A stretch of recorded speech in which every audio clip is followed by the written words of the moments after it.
These are modernised Otis Elevonics.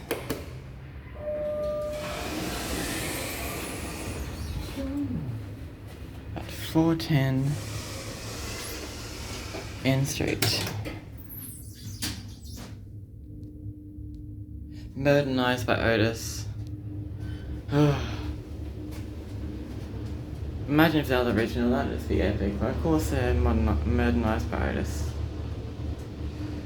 Still the original DC motor though, which is nice. Original Trams as well, which is nice. Come on. What did Otis think they needed to modernise this? GS looks so much bad, so what bad on an Elevonic cop. Don't be more receptions. Of course there is. Come on. Of course we have 200 Creek Street. That isn't modernised yet. Floor. Finally.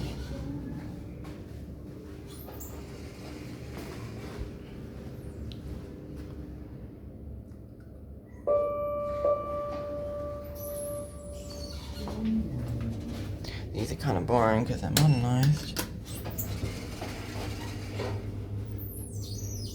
It's actually modernised quite a while ago because all the Dewhurst, well not all the Dewhurst, it looks old. And the indicator isn't used anymore by Otis, I think. Have you? I don't know if this is an original cab, but probably not.